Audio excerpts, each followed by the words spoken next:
राजमा, कढ़ी और छोले।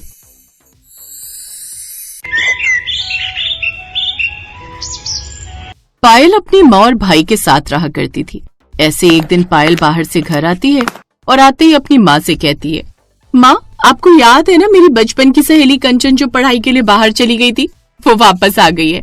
आज वो मुझे मॉल में मिली थी। वो इतनी सुंदर लग रही थी कि क्या ही कहूँ, और इतना मीठा बोलती है। वो भैया के लिए बिल्कुल परफेक्ट रहेगी। ठीक है, अगर तुझे पसंद है तो हम करण को भी दिखा देते हैं और फिर जल्दी ही दोनों की शादी करवा देंगे। शाम को जब करण घर आता है तो करण की माँ उसे सारी बात बताती है, जिस पर करण भी शादी के लिए हाँ कह देता है। अब बहुत जल्द पायल अपनी सहेली से अपने भाई के लिए बात कर लेती है, जिस पर कंचन भी इस शादी के लिए राजी हो जाती है। वो लोग कंचन के घर जाते हैं। करण को भी कंचन बहुत पसंद आती है।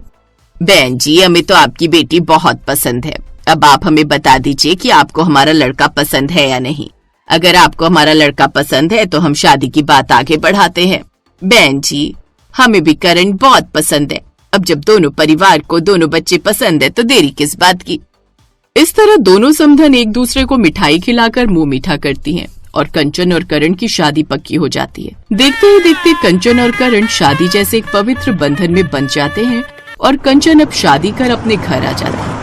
शादी की सारी रस्म खत्म होने के बाद अगली सुबह कंचन की पहली रसोई थी।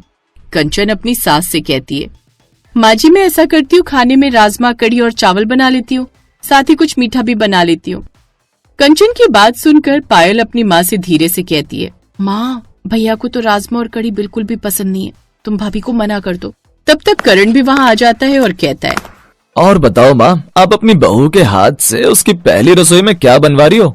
करण, मैं राजमा और कढ़ी दोनों बहुत अच्छी बनाती हूँ और मुझे वो दोनों बहुत पसंद भी है, तो मैं सोच रही थी कि यही दोनों चीजें बना लेती हूँ। राजमा और कढ़ी, ये भी कोई खाने की चीज है? मुझे दोनों चीजें बिल्कुल पसंद नहीं है कंचन। तुम ये मत बनाओ, बल्कि इसकी जगह तुम छोले बना लो। क्या छोले? वो तो मुझे बिल्कुल भी पसंद नहीं है। छोले भी भला कोई खाने की चीज है? माँ जी, मैं तो राजमा और कढ़ी बनाऊंगी। बात को संभालते हुए कंचन की सास कहती है, अरे बेटा, इसमें इतनी बहस करने वाली बात क्या है? ऐसा करो, अभी राजमा और कढ़ी बना लो और रात को छोले बना लेना। लेकिन माँ। अब बस भी कर करण, कंचन का आज हमारे घर में पहला दिन है। उसे उसकी पसंद का खाना बनाने दे, और वैसे भी बीवी है वो तेरी, थोड़ा एडजस्टमेंट तो हो ही सकता है। ये सुनकर कंचन बहुत खुश हो जाती है। वो किचन में जाती है और राजमा और कढ़ी बना लेती है और सभी लोगों को देती है। कंचन के ससुर राजमा और कढ़ी खाकर कहते हैं, करण बेटा, आज तो बहू ने राजमा और कढ़ी बहुत ही अच्छे बनाए। अगर तू खाएगा तो तू भी खाता रह जाएगा। करण ने मुंह टेढ़ा करके राजमा और कढ़ी खा ली, पर वो उसे बिल्कुल भी पसंद नहीं आई। अब शाम हुई तो कंचन ने छोले बना दिए और खाना टेबल पर लगा दिया। उसके बाद कंचन छोले को देखकर मुंह बनाती हुई बोली, पायल, सुबह की कढ़ी बची हुई है ना? हाँ भाभी, किचन में रखी है।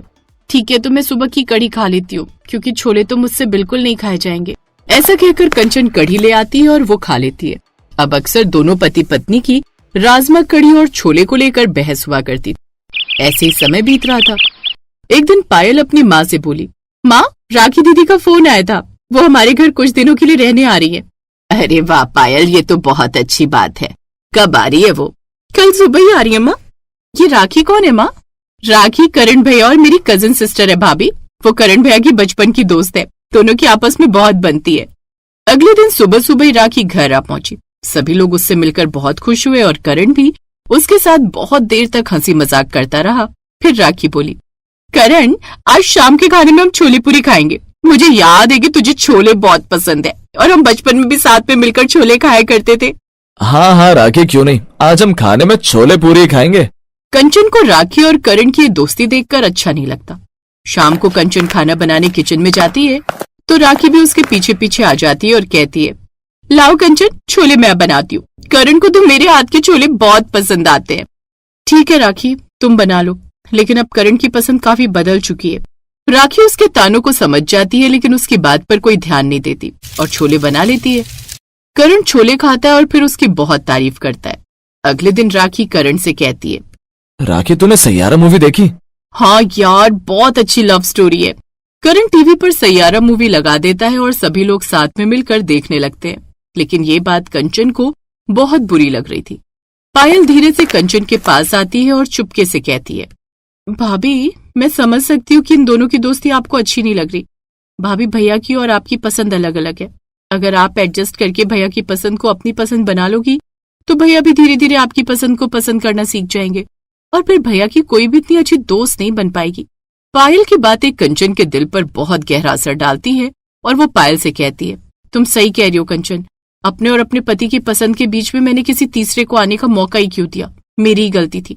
थैंक्स कि तुमने समय रहते मुझे समझाया। अब तुम देखना कि मेरे पति की मुझसे अच्छी कोई दोस्त नहीं होगी। अगले दिन कंचन सुबह सुबह नाश्ते में छोले बनाती है और सभी को सर्व करते हुए कहती है, माँ जी, आज मैंने नाश्ते में छोले बनाए। करण सही कहते हैं, छोले सचमुच बहुत अच्छे लगते हैं और राजमा और कड़ी कुछ खास नहीं लगती। वैसे भी मैं राजमा और कड़ी खाकर बोर हो गई हूँ। अब तो अक्सर नाश्ते में छोले और पूरी बना करेगी। ये सुनकर करण बहुत खुश हो जाता है। अब तो कंचन हर उस बात को पसंद करती जो करण को पसंद होती। ऐसे ही एक हफ्ता बीत गया था। एक दिन करण सुबह सुबह कंचन से बोला, कंचन, काफी दिनों से तुमने राजमा और कड़ी नहीं बनाई, वो भी इतने बुरे नहीं लगते। कभी कभी तो हमें वो भी खाना चाहिए। आखिर ये तुम्हारी पसंद का सवाल है। कंचन करण के मुंह से ये बात सुनकर बहुत खुश हो जाती है। तो वहीं दूसरी तरफ राखी को ये बात बहुत बुरी लगती है।